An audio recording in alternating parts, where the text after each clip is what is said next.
KNKT mengatakan bahwa adanya laporan kerusakan pada sistem auto throttle pesawat Boeing 737-500 Sriwijaya Air SJ182.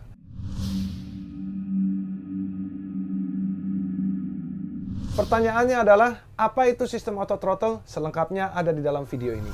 Nah, ini adalah cara menerbangkan pesawat masa tahun-tahun jebot. Ini tuh membuat pilot itu harus berkonsentrasi terlalu banyak hal. Altitude-nya dia turun. Sedikit meleng aja, airspeed-nya sudah naik. Ayo guys, sekarang jangan lupa klik subscribe. Jadi kalau kita bicara dari namanya saja, auto throttle, itu sudah melambangkan artinya. Auto, gampangnya adalah automatic. Throttle adalah ini alat penggerak semacam gasnya pesawat. Jadi auto throttle adalah automatic throttle. Nah, sejarahnya seperti apa sih? Awalnya itu pilot ketika harus menerbangkan pesawat dari tahun 1903, pertama kali diciptakannya pesawat terbang, Wright Brothers, itu mereka harus menerbangkannya secara manual. Akan tetapi kalian bisa lihat ya, seberapa sibuk seorang pilot ketika dia harus menerbangkan pesawat. Kalian bisa lihat nih cuplikan ini. Ini akan saya tunjukkan bagaimana awal dahulu pesawat ini diterbangkan. Kita matikan semua flight director-nya. Nah, ini adalah cara menerbangkan pesawat masa tahun-tahun jebot. Ya, maka kita harus terbangkan dengan manual throttle, kita setir dengan secara manual. Ini tuh membuat pilot itu harus berkonsentrasi terlalu banyak hal. Kaki harus dijaga di rudder, terus tangan harus dijaga di throttle, dan pilotnya harus terus berkonsentrasi mengenai penerbangannya dia. Dia harus jaga, sedikit meleng aja, altitude-nya dia turun. Sedikit meleng aja, airspeed-nya sudah naik. Maka dia harus terus memainkan power setting-nya sama trim-nya agar menjaga pesawat ini bisa straight and level. Jadi kalian sudah bisa melihat ya bagaimana pilot itu harus terus menjaga pesawatnya itu dengan baik. Maka itu kita harus menjaga trim ini sesuai dengan yang dibutuhkan. Nah, itulah guys bagaimana dahulunya pesawat ini harus diterbangkan. Kalian bisa lihat ya, pesawat ini harus terus dijaga supaya bisa memaintain straight and level. Bayangin kalau kita Jakarta ke Tokyo kayak begini. Dan saya pernah ngerasain, kalian bisa cek video saya bagaimana autopilot saya mati waktu terbang dari Guangzhou ke Jakarta. Mati guys. Penerbangan Guangzhou Jakarta kurang lebih 5 jam. Mati 1 jam pertama, masih ada 4 jam lebih. Waduh. Ya kayak gitulah. Jadi nggak nyaman sekali. Jadi kalian sudah saya tunjukkan ya. Bayangkan yang biasanya kita harus terbang dengan cara seperti ini, sekarang ada cara lebih mudah. Caranya kita nyalakan dulu. Kita nyalakan, kita set dulu, heading select, altitude hold, autopilotnya di-on-kan, ya kan? Sudah. Lalu pesawat secara otomatis terbang. Tinggal automatic-nya. Automatic throttle-nya dinyalakan, maka sekarang Anda bisa lihat bagaimana pesawat ini terbang dengan sendirinya. Inilah fungsi dari auto throttle guys. Makanya kalian sudah lihat seberapa besar load seorang pilot. Bagaimana dia harus melakukan multitasking. Di tangan kiri dia harus mengatur belok kiri kanan dan naik turun pesawat. Dan sebelah kanan dia harus mengontrol power pesawat. Kaki dia juga dia harus mengontrol rudder pedalnya dia.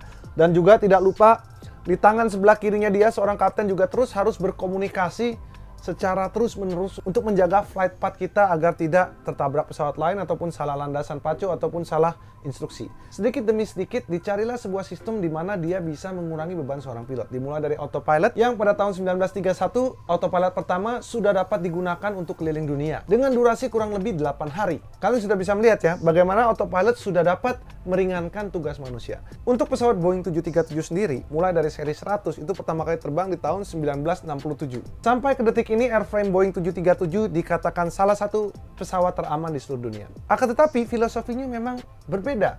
Di sini adalah pilot yang mengontrol pesawat.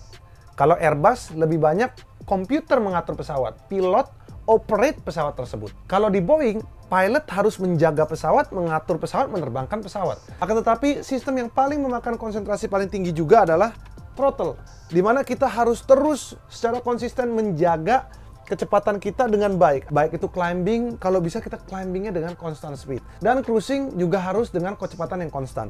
Maka dari itu, automation, automatic pilot ini semakin lama semakin baik menjaga workload seorang pilot. Apalagi seorang pilot yang dalam satu hari harus terbang 8 landing. Masih ada penerbangan seperti itu guys. Jadi pada dasarnya autopilot dan auto throttle itu membantu manusia. Seiring dengan perkembangan waktu, autopilot zaman sekarang itu semakin canggih luar biasa. Bahkan kemampuannya bisa melebihi kemampuan terbang manusia. Karena autopilot ini sudah didesain sedemikian rupa untuk diterbangkan dengan sangat presisi. Bahkan pendaratan secara otomatis pun dapat dilakukan dengan baik walaupun kita tidak bisa lihat jelas apa yang ada di darat. Itulah kecanggihan autopilot dan autothrottle tersebut. Walaupun autopilot dan autothrottle ini dinyatakan sangat konsisten dan it's very good, ini tetap merupakan sebuah sistem. Di mana sistem itu bisa saja rusak, guys. Apapun sistem yang ada di seluruh dunia ini berpotensi rusak. Maka dari itu, ketika suatu sistem itu rusak, manufaktur sudah mempersiapkan berbagai macam cara dan mengatasi problem tersebut sesuai dengan prosedur yang berlaku. Bahaya atau tidaknya juga kembali dari pesawat apa dulu. Apakah orang tersebut tahu bagaimana cara menghandle situasi tersebut di pesawat tersebut? Nah, untuk pesawat yang Boeing 737 sendiri hingga Boeing 737 MAX, masih harus pilot yang menjaga semua sistem ini untuk berjalan dengan baik dan kecepatan harus dalam koridor safety. Itu adalah tugas pilot. Tidak ada proteksi. Jadi pesawat Boeing 737 All Series is meant to be flown without autopilot and without the autothrottle.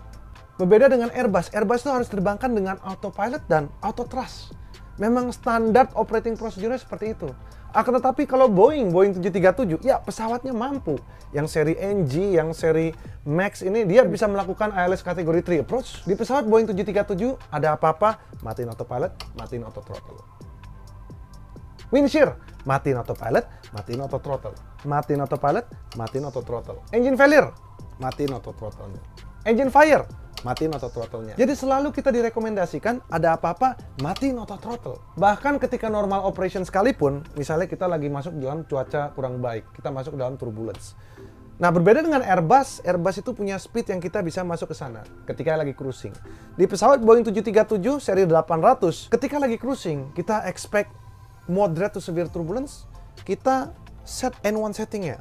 Kita matikan lagi autothrottle. Supaya pesawat ini dijamin ketika dia masuk ke dalam cuaca yang kurang bersahabat, maka strukturnya kuat untuk bertahan. Baiklah, sekarang kita akan melakukan take off menggunakan autothrottle-nya kita arm ya. Nih, ketika kita nyalakan autothrottle-nya arm dan kita sudah men-set komputer pesawat, maka ketika kita tekan di sini, cukup tekan tombol toga di sini. Kita tekan, maka throttle secara otomatis akan terbuka sendiri. Dia akan men-set secara otomatis throttle ini ke limit yang sudah diatur di N1 limit.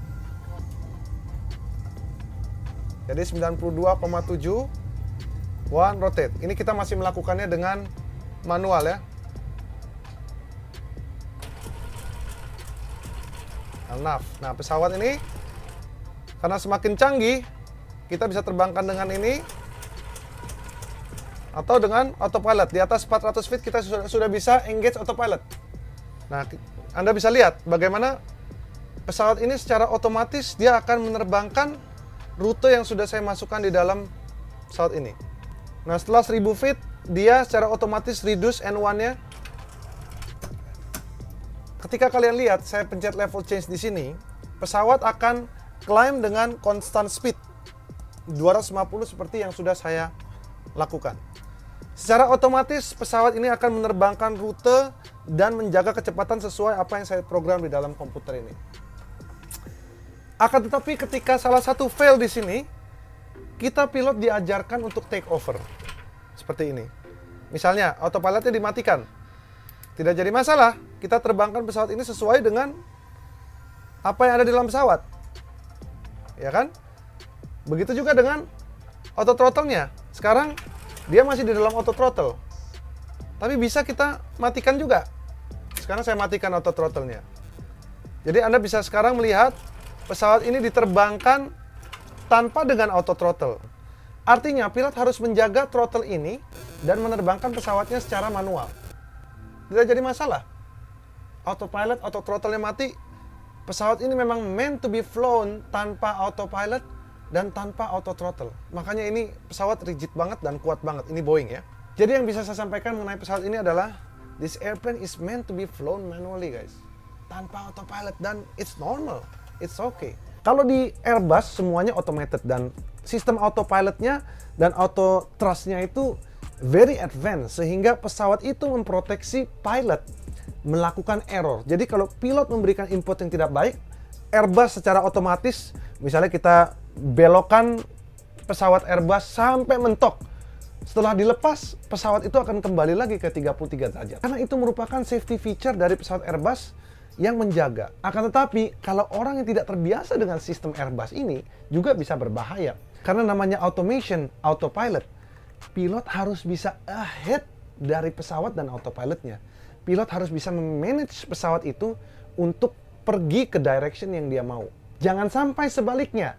Karena dia sudah otomatis, pesawat ini bukan kita kontrol, malah pilotnya yang dikontrol sama dia, kebawa sama pesawatnya yang melakukan arah yang berlawanan, misalnya. Jadi normal operationnya Boeing 737 untuk didaratkan dengan autopilot off, down, auto throttle off. Walaupun yang seri-seri sekarang ini sudah bisa melakukan pendaratan dengan baik dengan autopilot dan auto throttle, tapi tetap ketika dia harus normal landing kategori 1, maka autopilot off dan auto throttle off. Itu rekomendasinya. Ketika dimatikan autopilot, kita matikan auto throttle. Jadi kalian sudah bisa melihat ya, apa itu sistem autopilot dan apa itu sistem auto throttle. Mereka dibuat untuk mengurangi workload pilot agar pilot itu bisa memanage kerjaan ini dengan lebih simple menggunakan MCP, ini Mode Control Panel. Kalau di Airbus itu namanya FCU atau Flight Control Unit. Fungsinya sama untuk tempat berkomunikasi kita dengan komputernya pesawat. Makanya pesawat zaman sekarang ini require kita baca Flight Mode Annunciator-nya agar kita selalu tahu apa yang kita order, kita perintah ke pesawat, apakah pesawat itu melakukan dengan baik atau tidak. Inilah yang ingin saya sampaikan buat kalian semua. Jadi memang kita tidak akan pernah tahu apa yang terjadi dalam pesawat itu. Tapi in general pesawat ini memang bisa dan mampu diterbangkan tanpa autopilot dan auto throttle. Walaupun saya merasa bahwa auto throttle ini bukanlah sebuah threat yang besar untuk pesawat Boeing 737 ini, tapi saya bisa saja belum tentu benar. Karena yang tahu situasinya hanya orang-orang yang ada di dalam pesawat itu. Tapi ada satu hal yang sangat saya yakin, bahwa siapapun pilot yang terbang di dalam pesawat, diyakinkan dia akan terus berjuang dengan kemampuan, kepintaran yang dia miliki untuk menyelamatkan semua penumpangnya dan pesawatnya dari bahaya dan malapetaka. Itu yang saya yakini. Karena pilot are trained to handle emergency. Setiap 6 bulan sekali kita diuji bagaimana ketika kita harus menghadapi satu mesin mati, bagaimana ketika autopilotnya mati, bagaimana ketika navigationnya mati, bagaimana ketika pesawatnya upset, bagaimana ketika pesawatnya itu stop. Jadi setiap pilot yang terbang di maskapai pada saat ini bisa diyakinkan sudah melalui berbagai macam pelatihan dan diuji setiap 6 bulannya. Jadi itulah informasi yang dapat saya sampaikan hari ini. Semoga informasi ini bermanfaat dan membuka wawasan teman-teman sekalian mengenai apa itu auto throttle. Terima kasih sudah menonton. Semoga informasi ini bermanfaat. Jangan lupa untuk hit like dan subscribe. Sampai jumpa dan salam rotate. Jumpa lagi di video berikutnya.